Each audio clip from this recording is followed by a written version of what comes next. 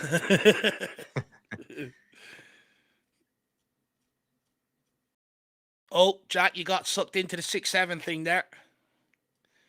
Tyler that's funny. that out. That's funny. That's funny. I didn't realize I even said that. Didn't Thomas Frank do that as well? Did he get caught with a 6 or 7? Something like that. Yeah. Or it's a meme or something like that.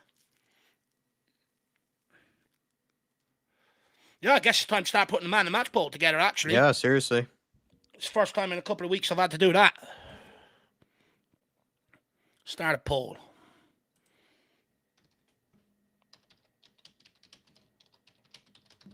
Jet Spence. See,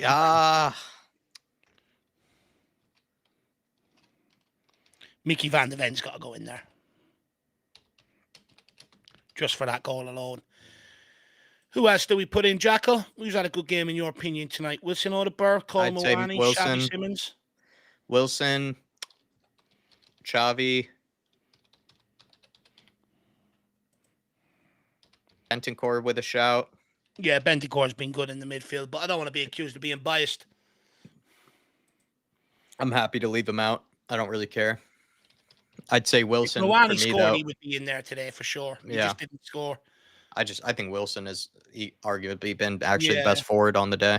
Well, I've got Mickey Van de Ven, I've got Wilson Odobur, I've got Xavi Simons, and I need one more. People are saying Moani. People are saying to put Moani in there. Oh, interesting. I think a goal, and I could justify it.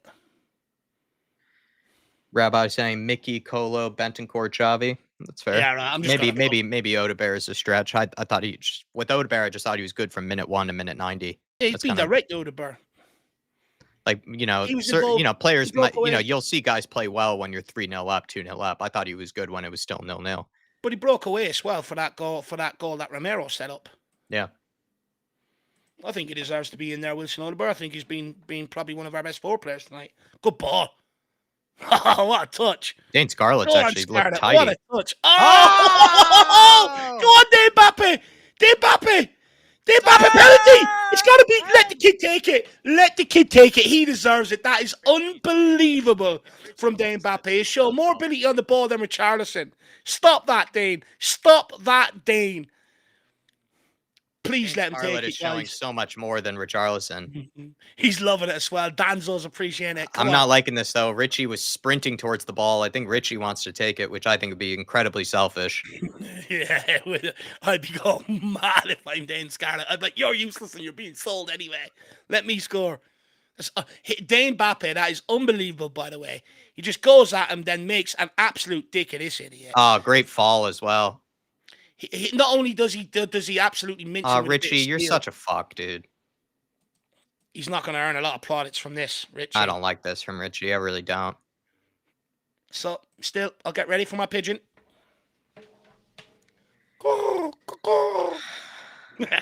Nah, this is messed up from Richie. Very messed up. Come on, pigeon. Let's make it 5. I don't agree with it, but still. Come on. Let's go, Richie. Come on, my pigeon. Come on, Pidgey. Pidgey Richie, come on. I don't like this run-up. And he misses it as well. I could tell by the run-up. I said it straight away. I don't like the run-up. Oh, Richie, sell him. He's selfish fuck. He's selfish fuck. The fact that you take it off the young kid and then you go and miss it is absolutely... I mean, Jesus Christ, it's taking the piss. This literally could have been about 8 or 9. It could have been 10 today. You could tell by the run-up. I didn't like the run-up. It was too slow. No confidence in it. Changed his mind, I guarantee you. Yeah, I agree with DB. That was a loser move from Richie. I agree, man. I just think, like, it's not like you're 1-0 up, 2-0 up. Well, if he's 1-0 up, 2-0 up, I actually understand giving it to Richie. Yeah. Yeah. 4-0 up, it's completely selfish. especially when he's had 2 or 3 chances tonight as well to score. Yeah. Oh, and I wouldn't mind Dane. Dane just won that. Dane deserves it. If anything, I think Dane should be ahead of Richarlison in the pecking order. He's actually his first touch and everything is like 10 times better. He is getting absolutely pelters in the chat. And look, all I will say He is, should. Off the back of that cameo from Dane, I want to see more. Yeah. It was an unbelievable touch out of the air. Made a dick of the fullback with a bit of a flick, and then goes and wins the penalty. We need more Dane. Come on, this is the last kick of the game. Trust Richarlison to spoil an evening, huh? Yeah, it leaves a really bad taste in my mouth. Thinking it's going to be 5, and I wish I had another beer or something to make me forget about it, but I don't. Like that's just put a bad taste in my mouth. Put a bad taste in my mouth. Ruined it. Just don't think. I think that's just exceptionally. It's one of the most selfish things I've ever seen a player do in our team.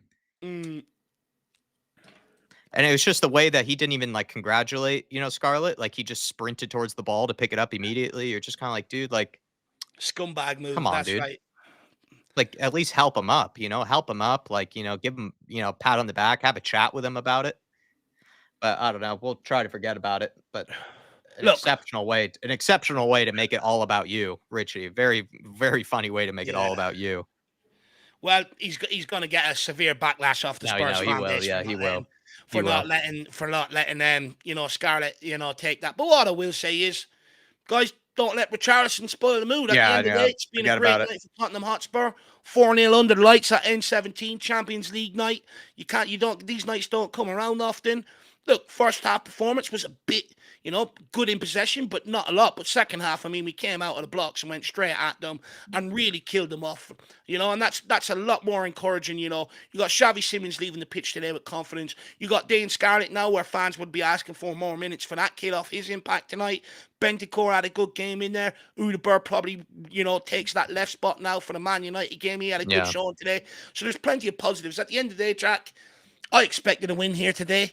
It's just, was I going to see a gritty 1-0, or was I going to see us gloss up the scoreline and use it as a confidence builder? And we used that as a confidence builder today. So for me, I can't really have too many complaints. Don't get me wrong. Richarlison, like you said, has an incredible way to sort of spoil the party or sort of make it all about him. But look, he's going to get the backlash off that himself. Yeah, no, he's going to get his. He's going to You already see the chat. I can only sit here and imagine what Twitter's doing right now. I'd say it's off the charts.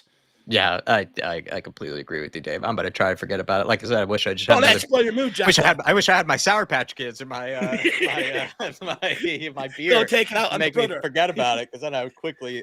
Your brothers pulled the Richarlison. I'm too sober to keep thinking about it. But your brothers pulled a Richie on you. No, yeah, very very selfish. Yeah, took my Sour Patches in the middle of the night. Had them. I put them in the fridge as well. Which is kind of my thing. So I'm very disappointed. I let them marinate, and then all of a sudden woke up to them not being there. Absolutely crazy.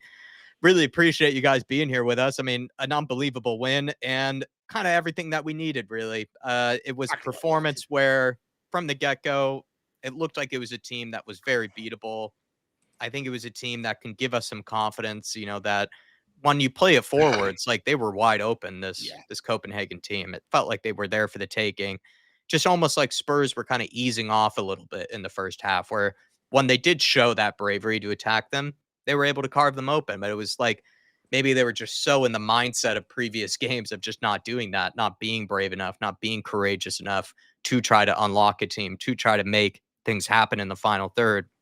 But eventually in the second half, we got that initial goal straight away, and then the floodgates just opened for us. Really crazy also that the floodgates opened after getting a red card. I'm not sure how much do we even read into that. That's one of the things, right? You take Johnson off, all of a sudden the floodgates open, with 10 men. Maybe Copenhagen were going for the game. You could probably put it down to that as well. Like they had to try to get back into the game, but we still were down to 10 men.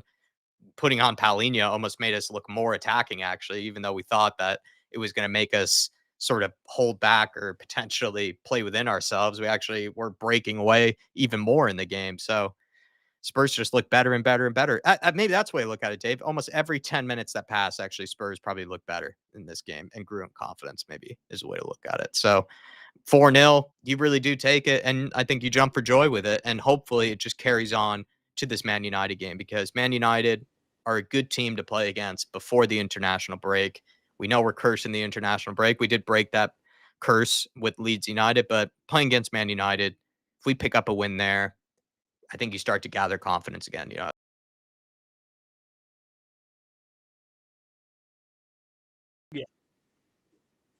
Look, 100%, Jack. Like I said, today was all about building confidence for Moani. I know some people look at the misses and maybe have question marks or stuff, but for me, I don't. I think a player of He's his the quality eventually will end up putting that in the back of the net. I think he's been, there's a bit of rust there, to be fair to the guy, but I think all around he improves us. He helps us massively going forward. I mean, I know he didn't score today, but I think people are going to forget about the endeavour that he done for Udebar's goal. I mean, it was absolutely unbelievable to chase down a lost cause. He got his rewards for that. But I mean, he plucked it out of the air. I mean, if Richarlison went to do that, some guy in the crowd would be holding the football. Moani plucked it down absolutely brilliantly, and then to be so unselfish, even though, and that's the difference between someone like him and Richarlison. Richarlison took the penalty there right at the end and missed it. Colin Moani could have easily been selfish and tried to do an overhead kick, fit that in the back of the net, but he didn't. It's the awareness, it's the composure to take it down, let Udebar tap it home. Wilson Udebar tonight, involved in João Palhinha's goal. He was the one that played Romero through, scored a goal tonight, and I think he also set up one as well, if I'm correct. What a performance from the young kid Wilson Udebar tonight. Xavi Simons set up Brennan Johnson's goal, set up Colin Moani twice in the first half. Today was all about coming out of here with confidence, carving them open and creating chances, and that confidence then all of a sudden these players will be feeling like cock of the walk heading into the Man United game, and it's amazing what a bit of confidence can do. And where I'm really proud tonight, Jack, or not proud, maybe I'm proud, it's my birthday, I deserve to be, but where I'm happy, Jack, is I think at halftime they had a decision to make. Today, 1-0 at halftime, a lot of possession, but didn't create an awful lot.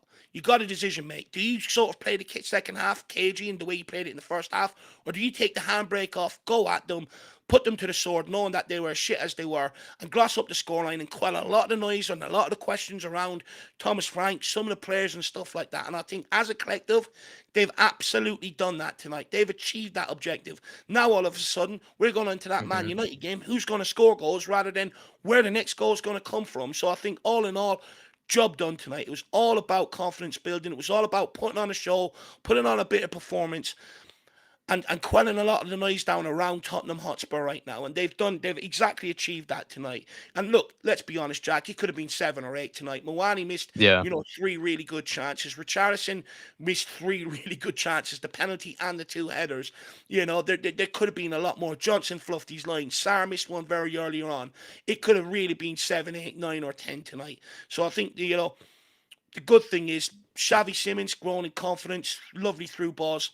Hopefully that does the kid world of good. Moani, I've no doubt will come good. So all in all, a good night. But, I mean, I also want to give a special mention to our 2 centre-backs, by the way, because, I mean, Yeah.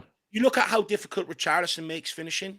Mickey Van der Ven picked up that ball on the edge of his own box and took every player out. We witnessed something great there this evening. I always sort of get flashbacks of Son's goal against Burnley. It was like a war zone. It was like an action movie. You just see bodies flying in trying to take him out, and you just see Son striding through like a strong line, and that's exactly what Mickey Van der Ven done today.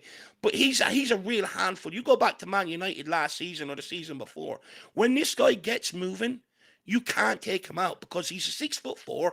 He's built like a shit brick house. So when he gets moving, it's like Moussa Dembele. It's an immovable object. Yeah. But what It's I like love Gareth most Bale. about it, exactly, what I love most about it though, Jack, is we've seen some of our strikers make finishing look so difficult. This guy threw on goal and just calmly slots it by the goalkeeper. I mean, that's what I question. You go back to Gareth Bale a few years ago under Harry Redknapp, played left back. Everyone could see there's raw talent there. But, all of a sudden, Harry Redknapp moved him up to left wing. He became one of the world's best player, got his move to Madrid, won Champions Leagues and everything else. Mickey Van der Ven is another player that you could push further up the pitch. And I think he'll be competent enough, to go and contribute and stuff like that. That's now 6 goals for our centre-back this season. That's unbelievable. And then also Romero running through. Okay, the touch was shit. But to have the nous to put that ball back across, unbelievable. These 2 centre-backs, Not even a joke anymore. they're carrying the team. They're the one that exploded this game into life. I don't think I don't think it's a joke anymore to say if you actually could just clone Van de Ven and They're world Romero class. and you just had them, if you had 11 Van de Vens and Romeros, we'd actually probably be a better side, really. They're world They class. they can play it forwards, they can finish, they have that fight and that steal in terms of winning the ball back. They're competent on the ball, they're technically sound. Like if we just had 11 of them, just have 6 Romeros, 5 Van de Vens, or whichever which way, we'd actually probably be a much better team. I The completely agree with you. champions. Yeah. Oh, it's absolutely unreal. Please, everybody, get us your thoughts on the game. Let us know your man of the match. From what I can tell, it seems like Van de Ven is going to run clear with it.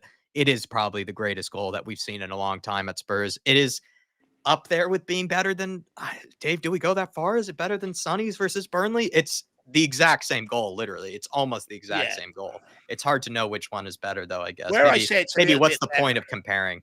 Sometimes, but Yeah, look, might as well. yeah, I agree. I agree. But what I will say is one comes from a centre back, which I think is an amazing. Yeah, yeah. Achievement. It's his, but he's done this goal before. It's probably better Yeah. than all of his other ones. He's done this type of goal before, and this might be the best out of all of them. It's amazing to think that he probably will do it again at some point in his career. Another goal like that, he really has it in him. He knows that he can do it as well, which makes it unbelievable. Jason Bell saying, lads, thank you for another great watch along and happy birthday to Dave. Very, very Wow. generous of you there, Jason. And Very generous. also generous of you to be with us for such a long time. I think Yeah. you're one of the absolute OGs of this channel. I'm think you're in like the 50-month club, 60-month club of the members here. So really do appreciate you, Jason. Been with us for a long time. Hopefully you enjoy your evening. Maybe have a few beers in the fridge to enjoy and celebrate a much needed and much deserved Spurs win. 4-0. It's what we're all the happy clappers dreaming of. And we were able to get it today, Jason. And Go if we can on. pick up a win against Man United, I think we can breathe a little bit with Yeah. but like saying you have, when we're on stream, you've been on a lot of streams with us, Jason. We have to have these conversations, about the pressure and whatnot. But if you pick up a win after this against Man United, I think all of a sudden, you maybe start sliding back towards, okay, we can be a bit more patient. We can try to sort of see, the picture. We can start to see, beyond the horizon, with this team. But let's pick up from this momentum and carry it on from here. Really Yeah. appreciate you, Jason. Very, very generous of you, Okay, sir. We are Spurs TV. Let me see if you put any comments that I can find. We are Spurs TV. Suns ran further. He said he puts a lot of comments wow. in there. He just didn't have anything in the actual bubble of the super chat. Let me see if I can Maybe he find just wants to something. show his appreciation. I think so. I think he's saying Sonny ran further is one of his comments. Wow. It's probably fair. Was it? Wow. So Son must have started inside his own box then. I know he did start inside his own box. Yeah. It felt like with Van de Ven's, like maybe he took a pass more players than Son, even though Son maybe did have to run further. Like I'm I saying, it think to almost your feels point, though, cruel to Jack. compare them. It does feel cruel to compare them. Yeah, I think to your point, it's like it's comparing gold with fucking diamonds. Do you know what I Yeah. mean? At the end of the day, they're both brilliant. You know It's like what I mean? comparing Yeah, like your favorite ice cream flavors. It's kind of like really yeah. what's the point, to be honest? Just enjoy them Sometimes both. you just gotta appreciate it without comparisons. Um, what's that Rio Ferdinand meme or something like? Just enjoy it. Just enjoy like both of it. What's that? I'm trying to remember that meme. People might know what I'm talking about. Remind me in the chat. Just enjoy it, man. Yeah, we have two great players. Just enjoy it. Faz Radfar, as promised, lads, delivered Yeah, my 4-0 you present to did. Dave. Package signed and sealed. You did, Faz Radfar. I'm starting to think you're Father Christmas, so I think I might get my Christmas list ready for you, my man. Yeah, look, you did say it. To be fair, I mean that's why sometimes I always say the power of manifestation, my man. Big up, Faz Radfar. Yeah, absolutely.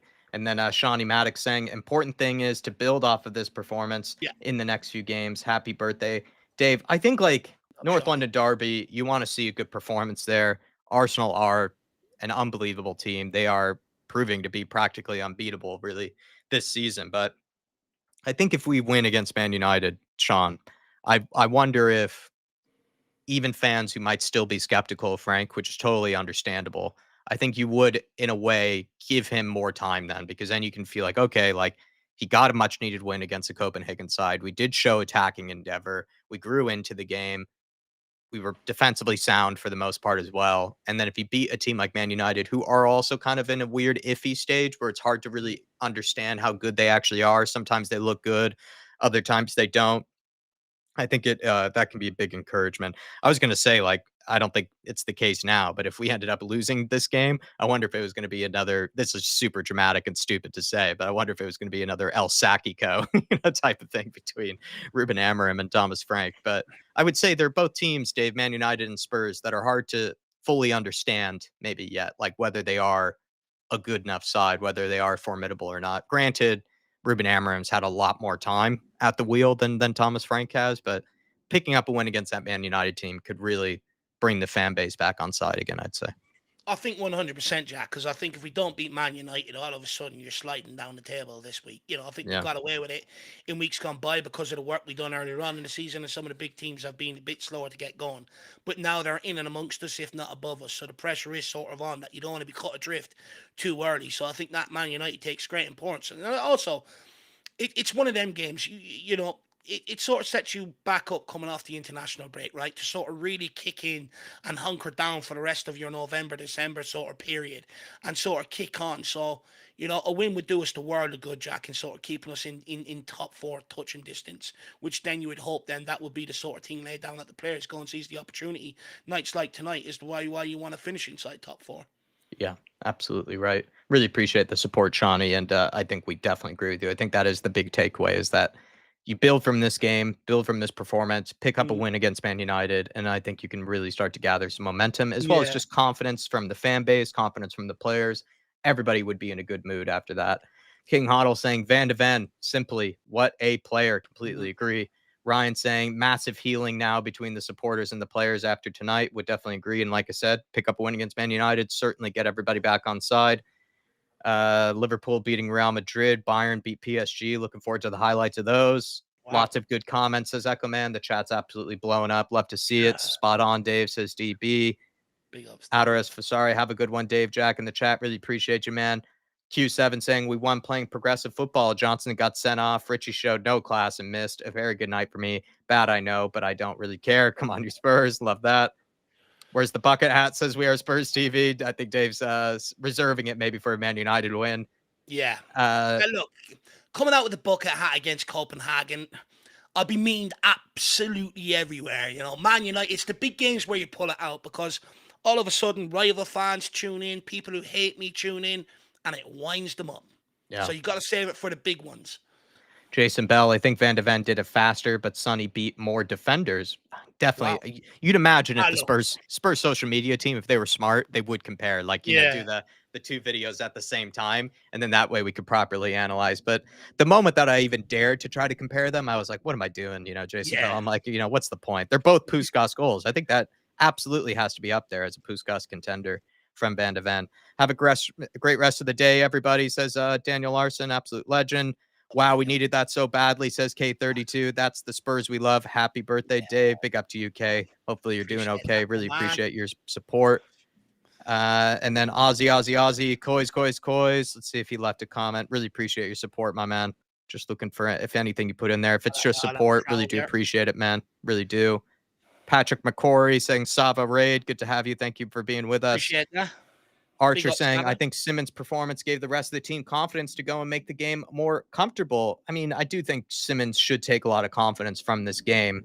I understand he might feel a bit hard done by to be taken off. It did show to work, though. Like, we all of a sudden, the floodgates opened when Johnson went off and once Xavi went off. But, can you understand why he was sulking a little bit, Dave? He did kind of have a bit of a pouty face about it. And he also did sort of brush off Thomas Frank. Maybe it's just frustration, kind of like the Mickey Van de Ven and Jed Spence moment. It's just players being frustrated, I guess. It is, but it is something that I think Thomas Frank needs to stamp down on very quickly. I'll be pulling a team meeting straight away tomorrow and say, guys, it's 2 games in a row now. It's not looking good from the outside. It's making us look weak. It's not making us look together. Look, if I'm Xavi and I put myself in his shoes, I understand it. I think it's the first game this guy's played for Tottenham where it actually looked like he enjoyed being out there. He actually enjoyed, playing for Tottenham today, being on the ball. He was trying flicks and stuff like that. And although I have my gripe with it, and I thought at times he could have been a bit tighter rather than try that, I suppose that probably alludes to how much he was enjoying it and that some of the confidence was coming back. And that's what this game was about. And I think, if I'm Xavi Simmons, I really understand it because you come off with assists, you probably feel like there's a goal there for you, and if you left him out there longer, Xavi Simons probably could have created another couple of chances. All of a sudden, you're talking about the guy coming off with 3 or 4 assists. So if you're Xavi Simons, I understand it in terms of he was enjoying himself. But at the same time, I also think there needs to be someone getting into Xavi Simons' ear and sort of saying, look, I get the frustration because you were enjoying yourself out there, but the team always comes first. And I think that's something that people need to remind Xavi Simons. Yeah, completely agree. It's Diggers. just a perception, Jack. It just looks bad. Do you know, that's 2 games on the trot now, and it just looks bad. I think it's just players' egos, getting in the way, and he probably just has to take the stomp on it. Players have to think, they have to realize it's a team sport. They can't just think of themselves, and even the Richarlison moment was an example of that. Players just thinking about themselves instead of thinking about the team. Digger's T, Son was carved through. Mickey's burned them all off, beating one guy the other way. Both finishes were absolutely clinical. Similar finishes, too. I know Sonny sort of I think he curled it around, the goalkeeper, but both absolutely dispatched type of finishes, really satisfying finishes. K32 Van de Ven, one of the all-time great Spurs goals, and great to see the good atmosphere as well. That should definitely get the atmosphere pumping for the other games. If the kid can stay injury-free and commits himself to Tottenham long-term, he's going to go down as a certified legend. Yeah, absolutely. He's one of the players I can look at now and say he's gone down as a legend. 2 world-class center backs. Swigs talks football. Scarlett has done more for Spurs in 12 minutes than Richie's done all season. Scarlett, I think he is. I don't think it will happen, but I think he should be ahead of Richie in the pecking order. And then Colomwani starting, to be honest, ahead of all of them. Well, this is what frustrates me. We sort of, because we pay Richarlison the big wages, we paid a huge transfer fee, and because he's more experienced, all of a sudden people go to that straight away and rely on it. But at what point, and how many times does managers keep trusting this guy and go, look, I actually don't care at this point. I'm fed up with it. That's where I think Ange Postecoglou missed the trick. I said it all last season. Dane Scarlett came off the bench against Ipswich Town, assisted a goal for Kulusevski, came off the bench in a game in Europe that we were struggling against Salzburg. He scored one, set up one. All of a sudden, 3-0, glossed up the scoreline. Every opportunity the kids come on, he's took it. Now, I get earlier on in his career, I think it was under Nuno Conte. I think it was out against Patros de Ferreira. Didn't look great.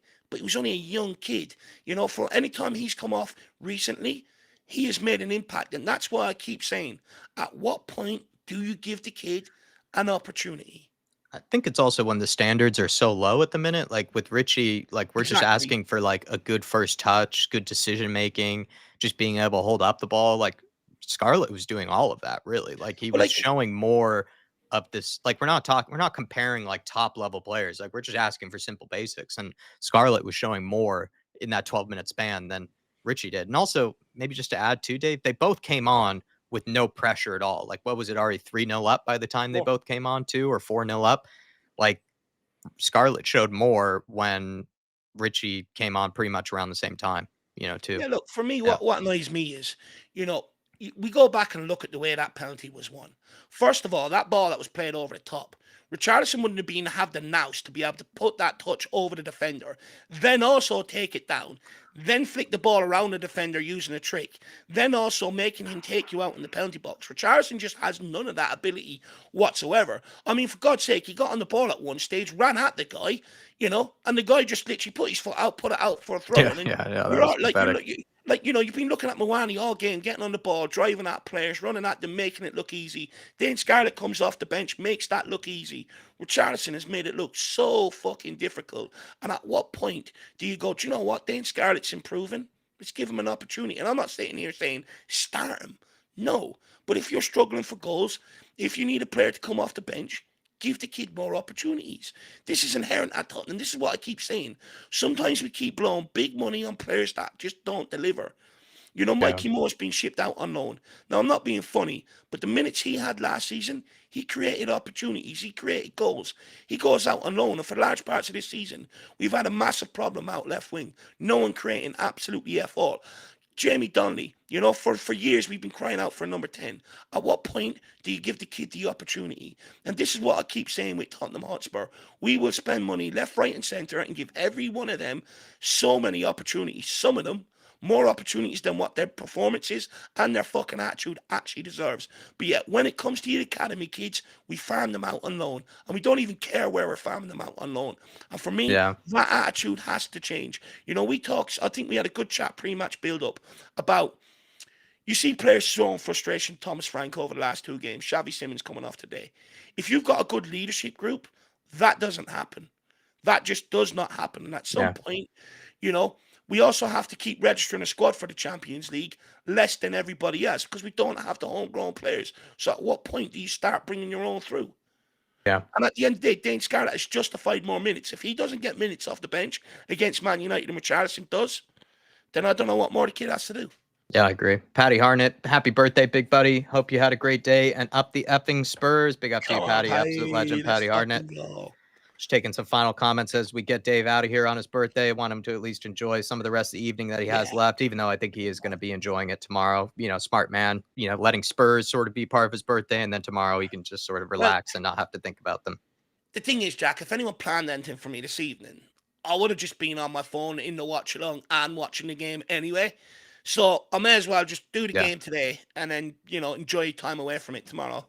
Yeah, I mean, it's a man of experience there by going about it that way. DJ AK supporting Spurs is like being in the Matrix. Hey, Dave. Yeah, Dave looks like he's in the Matrix at the minute. King Raymond saying this is the energy we need back in the Premier League. Come on, you Spurs. Completely agree. Jason Bell just saying top players never like being subbed off. It's fair. Eugene saying our defenders are our best attackers. Yeah, I've been saying that, Eugene. I've been saying that. Start Van de Ven at the 9. Completely agree. K32, can we get Johnson sent off every week? Get Richarlison out of my club says, yeah, Eugene is probably being very vindicated about the Richarlison. He doesn't like Richarlison, and I will say he's not helped himself out tonight, Eugene. He's really not. My old lad hates him. I would love to have had a camera set up for when Richarlison's missed that one. Yeah. I'd say that would have been funny. Stevie Frazier, some people never seem to take a moment to enjoy the day, have a day off. Yeah, some people who are saying, we're going overboard. We this is what we asked for. Like, of course, we're going to look at the Man United game as well, but like this is what we said. We want to see a convincing win. We want to see Spurs play forward. We want to see Spurs attack. Want to probably win by a few goals as well. Like, I think they checked most of the boxes that we were asking for tonight, Stevie Frazier, like, to be perfectly honest. Could have been 7 or 8. And look, anyone that's saying you're going over the top, yeah, maybe. I get it. It's Copenhagen. But at the end of the day, a win is a win. I've had one in my last 5 games. I'm going to fucking enjoy today. I've said this all along, even under previous regimes where wins were hard to come by. When we win, I'm going to enjoy it because the reality is we don't have the capability of putting 4 or 5 wins together. So I don't know when the next one's going to come. Don't tell me how to enjoy my day. And at the end of the day, it's my birthday, and I will celebrate a win how I want. Just like I'm not going to tell anyone else how to celebrate or watch their team. Johnny Maddox saying Richie is doing F-all right now. Let's just give Scarlett a chance. I think you and Dave would agree on that. The chances Colo missed tonight, says Stevie Frazier. Richie would have been 2 yards off of the ball and sliding past it. Yeah. Would have kicked fresh air and everything. I think that's where, like, Kolo Muani, like, if he just... I think he will score. He had opportunities to score tonight. I think it's on him that he didn't score, Kolo Muani. But every other part of his game, so good.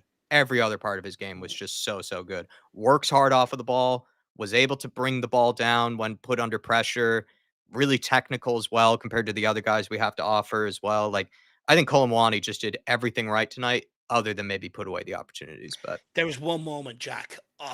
I'm going to dream about this tonight. And it's so simple, but I just loved it, was when he had a pass inside and he just turned on the jets and seen that space and just went himself. Yeah. I just absolutely loved that. I can't remember the last time I've seen a Spurs player with that sort of confidence go, do you know what? Fuck the pass. I'm taking this on myself. And it was just the injection of pace then and just went for it. I loved it. For me, I'm not concerned about RKM. I'm really not. I think bit of rust in front of goals. I think the goals are going to come as long as we continue to provide the chances. And I think he makes really good runs too. Kolo Muani, that's the other thing. He's not static or anything. He's not just expecting the ball to come towards him. He's making things happen both off the ball and on the ball. Really great play from Kolo Muani. I've taken a lot of comments, so everybody, I think I'm going to let Dave enjoy the rest of his birthday, and tomorrow we will see you next time. Please smash the like button on your way out, and we'll see you for the next watch along against Man United. Really appreciate you all. Check out the Mickey Van de Ven clip that we posted as well on the socials. Any other final words from you, Dave? No, yeah, look, I want to say a massive thank you to everybody today. You've been so generous in terms of, birthday wishes and stuff like that. Honestly, from the bottom of my heart, thank you very much. I definitely don't take it for granted. What a win. And I'm off to enjoy my evening. And I'll see you back here Thursday because I am taking tomorrow off. Come on, you fucking Spurs. Come on, you Spurs. See you next time, everybody. Enjoy the win, please.